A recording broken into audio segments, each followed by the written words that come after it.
What's up, everybody? Welcome to a late night edition of SSPN Postgame because we got an overtime game, Ethan. And I don't even know the score because I was texting you throughout it, and I turned it off after it was obvious the Mavs were going to win. Because, this whole year, if you guys have been watching our show, we haven't really gotten, or at least me, I haven't got really mad. I don't think you have either, like about any of these losses. Because in the context of this season, it's like, this is a good thing. Like overall, the night is a good thing. It's a better thing for the Spurs. Last night when we were on here, we were saying like, hopefully they lose tomorrow because two wins in the back-to-back, you never know. Like maybe Charlotte falls a couple games and then you don't have, you're not in that top 3 draft odds, which is where the Spurs want to be. But tonight, Ethan, I'm glad that overtime happened because then I can like feel a little bit better about the Mavs winning this game because I can feel like they earned it a little bit more. And I was texting you the whole time, man. I didn't see the first half because I was taking a friend to the airport, but I watched the entire second half and overtime. And I just can't get over the 3 straight phantom foul calls on Keldon on Dwight Powell in the fourth quarter. And it was just, he barely touched him. And it's the same thing that happened on the last foul where he fouls out. And I get the game was over at that point, so it doesn't really matter. And look, the Spurs had chances to execute. I want to make that very clear. The Spurs still had chances to win this game, and they made mistakes. You make those 2 free throws. I mean, yes, you have the lob at the end, which is awesome from Malachi to Keldon, which is, really in the grand scheme of things, this is the more I'm talking about it, Ethan, this is exactly what we want. We want the Spurs competing and, ending up taking the L. But just because of the fact that Kyrie and Luka were out in this one, and it was just Christian Wood and the gang, I really felt like the Spurs if those 3 phantom foul calls don't happen, as our man Adrian C says, Scott Foster games are wild. I just feel like the game's totally different because that's like 6 free points, and they were it was like almost around a 10-point deficit when those foul calls started calling. And then you've got on the other end, you've got Malachi like basically getting pushed to the ground. Like there's 2 moving screens from Dwight Powell, but it was just so obvious. And even at the end of the game, like obviously I'm a Spurs fan, so I'm going to view it in Spurs colored glasses. But that's why I wanted to make it clear. Like the Spurs had opportunities, they still lost, but at the same time, it's just that was so impactful on the game, dude. I'm kind of losing my train of thought here. Well, it's just No, I know at what the you're end, saying. Trey Jones, they were talking about it on the broadcast, like after Keldon got fouled out, and you could see it even before that. Trey Jones was talking to the refs the whole time. He's like, dude, Christian Wood's over here shoving me, and Michelle Beadle and Sean Elliott were talking about it. Like I'm pretty sure they were quoting him. He was like, we're over here shoving each other, and Keldon barely touches him, and it's a foul. Like, are we playing? And of course, there's no response from the refs. They're like, I make so much money, but...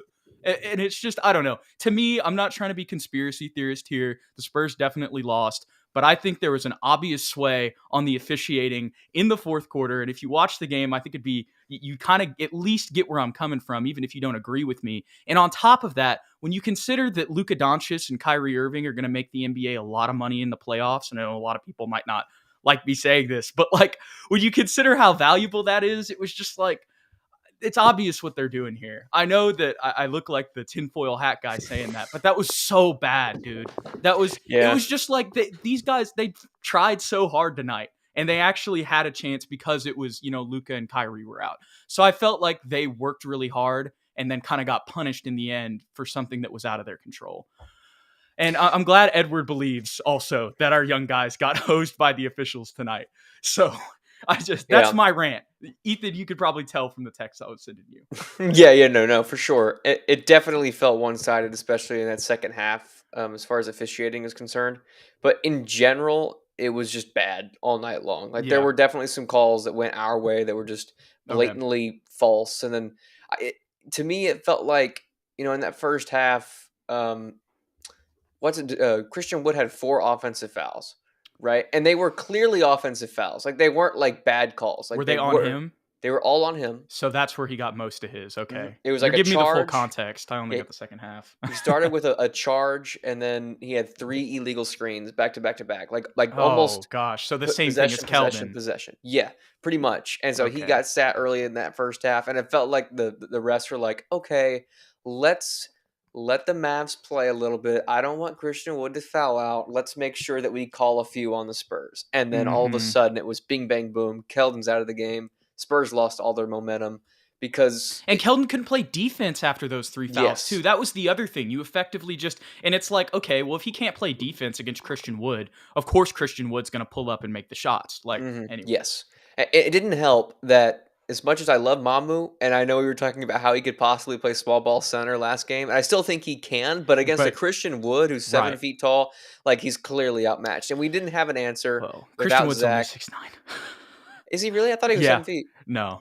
He's been about 6'10", 6'9". You know, Oh, they've kind of made maybe I'm some. wrong. But I knew he was slender. he's more physical though. Like, I know he's slender too, but He's definitely a difficult Mamu matchup can for get bullied. Mamu.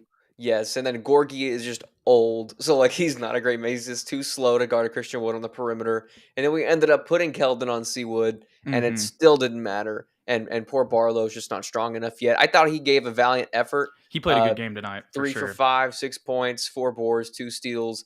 Energy guy. Block. What's surprising the most about Dom is the minimal mistakes offensively. Like he didn't look lost at all. He was making great handoffs, great screens, great cuts, not getting in anybody's way on accident, not turning the ball over. Actually, he had 2 turnovers, but a surprisingly clean game from him. He And had the highest plus minus on the team tonight. yes, he had plus 10. Yeah, well, crazy. Second was who? Blake Wesley, Blake. actually, with Yeah. plus 9. I thought Blake and Malachi played great games as well. Yep. As that backup backcourt, they played well off of each other. They played well with Dom too in the pick and roll. Surprising, like I guess it shouldn't be surprising since they built that chemistry in the G League. But I'm Yep. glad to see that it's finally translating over because they were a big part of that third quarter push. I felt Yep. where we really caught fire and it felt like we were going to run away with this game until that fourth quarter started and the rest kind of took away our momentum. And Dallas was able to take over in overtime. So I agree with what you said. Refs definitely were bad tonight, and it affected us when it mattered most in that fourth quarter and overtime. But we definitely could have played better. But a lot of that stems from Zach Collins and Jeremy Sohan not being there. Devin too, but And just those two youth guys and in youth. inexperience. The theme of the whole season. For sure. But those two guys, the way our offense and our defense relies so heavily on their communication, on their leadership, on their ability to play Yeah. make for others. Without them there, it was definitely, at least in that first half, a struggle Devin to was out get too. going. Yeah, Devin is one of our best scorers. He wasn't there, so we were really limited. But I really felt like KJ, a lot of people would point to his fourth quarter woes. He dribbled the ball off his foot, got the Yeah. ball stripped, and he missed a couple easy baskets inside. Like, oh, Keldon lost the game. He didn't lose the game. He had 27 It's kind of tough points. to get in rhythm when you barely touch Dwight Powell on 3 straight possessions and they give you. I mean, Yeah. you saw he had his hands like this, like 3. And every time I was Kept like, happening. "Oh, I feel you, KJ." And on the last one, I was like, "We're really gonna call this late." And he barely touched him. I was like, "It's so obvious." I wish I was there, dude. I would have. I just wanted to give the refs. Like I was like everything, dude. I I was could like, tell. we better not let the refs leave the AT&T Center tonight. Till they know. We have Mouse at the Palace Scott part Foster, 2. he Oh, ain't boy. reffing another game, baby. He's always had that reputation though. But Oh, he has, yeah. Oh my Keldon, gosh. for those of you that didn't see the entire game and are just gonna watch those fourth quarter highlights or something, for the first 3.5 quarters, he played basically perfect. Like he was scoring inside and out, playmaking for others, energy, just bringing you everything that you would want from Keldon. It's a tough loss, but at the end of the day, it's what we were kind of hoping for. No, exactly. And here's another good point from That's our so man true. Alex wrote when Pop kept the third stringers in for like an eternity until the 6-minute mark. So true. That's exactly what we did. We were running the Zhang Barlow front court there for a good minute. Yeah, we were. But when you were talking, first of all, when you tell me the Christian Wood context, that does kind of, I mean, it still sucks, but like that does kind of make it like a little bit more understandable because those are the 2 best players on each team. So if you're going to give him 3 phantom fouls, then you give Keldon them. I just hate the timing of it. But that actually does make a little bit more sense. I mean, I don't like it in general, but I can make a little bit more sense of it. But while we were talking, there was a lot of good stuff that happened in this game. Oh, yeah. Malachi had a great game. So I good. love how you touched on Blake and him in the backcourt. It was fun to kind of, now that Blake's in rhythm, another good game from Blake, nothing crazy, but had 11 points, was second in plus minus, 4 assists, steals. 6 boards, 3 steals. Missed some shots, missed some free throws, but still you can see the progression. It was good to see him kind of put it after the Thunder game where he went 0 for 12 and then he bounced back. It was good to see him put back-to-back games together because we haven't really seen that this year. But getting to see him with Blake and Malachi, or getting to see them in the backcourt together off the bench was really fun. There were some dishes from Blake to him. You can tell that they play well together, which is a great sign for the future. We talked about Dom a little bit there. Liked what I saw from him. Had 2 steals. Love that. He got mixed up. I couldn't tell, Ethan. Whenever they had those third stringers in, were they like running like a bunch of traps? Yeah. Okay. Yeah. Because at first I thought Dom was kind of getting like mixed up in rotations. But then the more I was watching, I was like, I think they're just double teaming people because it's this lineup. So yeah, I loved what I saw from him. Comfortability, the way he looked on the floor. I liked Million's comment earlier. I heard the Devontae Graham 3 before halftime. Didn't really make as much noise in the second half, but 13 and 5. Good to see that from him. A good game from Trey too. Trey's kind of, at least on the stat sheet and the box score, he's been a little, he's had kind of acclimating back from that injury. Had 13 and 5 tonight. Was efficient. Mamu didn't have the greatest shooting night tonight, but I love the pick and pop with him, dude. The pick and pop, I mean, it's either he's going to be open, there's going to be a drive to the lane, and even if both are covered, it's going to open up something else on offense. Obviously a little bit outmatched tonight, but I love that he kept shooting, still was able to get 7 boards, had 10 points as well. And then Romeo Langford with the quietest 17 of all time. Real. I didn't know see that either. I know. And he had 2 like nice putback dunks, but he just kind of stopped playing randomly. I think we just wanted to play Malachi a little bit more. I don't know. I was so sure that Romeo Langford wasn't going to be on the team this year, but I feel like as the season has progressed and with the development of these young guys, I think this may be his last season. I think we'll probably just let him walk in free agency. Yeah, I could see that, especially since we might draft Scoot Henderson. Like there's like potential to bring in another guard. Like, yeah, I just don't know if he'll have minutes. And Devin's still out. Like, will he even play when Devin comes back? Right. Right. Exactly. In some good news, our man Adrian tells us in the comment that the Rockets won tonight, which means we're one game away from the number 2 best odds. So there is the rainbow over the storm that was the rest tonight. Good Lord. Oh, one more thing I forgot to bring up as a huge negative, 57% from the free throw line.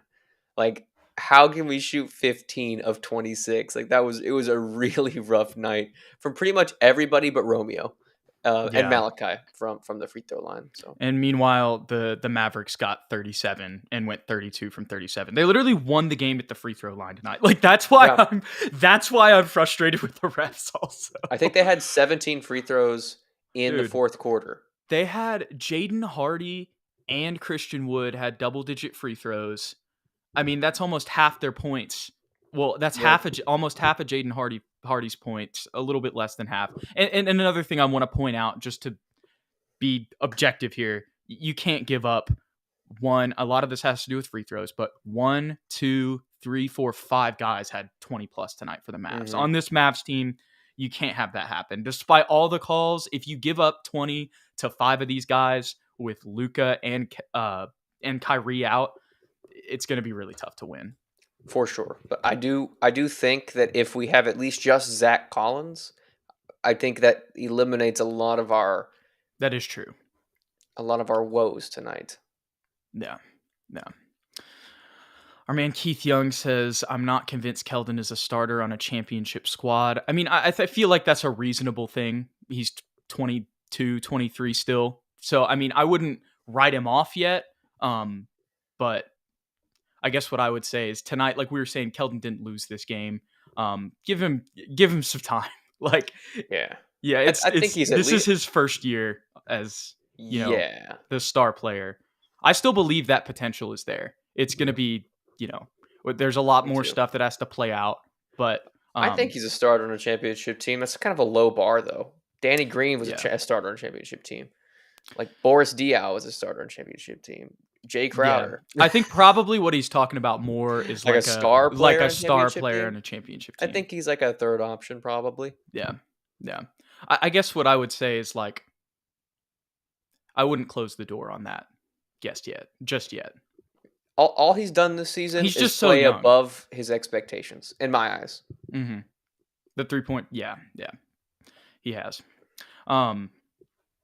Nick asks, who made the pass to tie the game? So that was what we were talking about earlier. Malachi, great lob. So, great lob to Keldon there. Keith says, I said what I said. So Keith believes it. I like it, Keith. No, stick with it. Right. Stand on your guns for sure. Anything else about this game, Ethan? I know we're only 15 minutes here, but I feel like we really covered it all. Yeah, just a disappointing one, but keep a smile on your face. Just keep a smile on your face. The lottery odds are going up. That's what matters. The Rockets won tonight. We lost. Yep. Oh, hey, you know what? Heck of a play drawn up by Pop. Good stuff. He still has it. He still got it in the bag. Yeah, with that lob there. Anyways, well, we appreciate you guys hanging out with us tonight. I know it was a little bit of a shorter one, but since it went to OT, I figure we can wrap this one up late. So thanks for watching. If you liked any of the content, don't forget to hit that like button and subscribe below if you want to stay updated with the show. Follow us on Twitter at SSPN on YT, at Jude McLaren, at Ethan_Quintero, all that good stuff. Thanks for hanging out with us tonight, y'all. We'll catch you on the next one. See y'all later.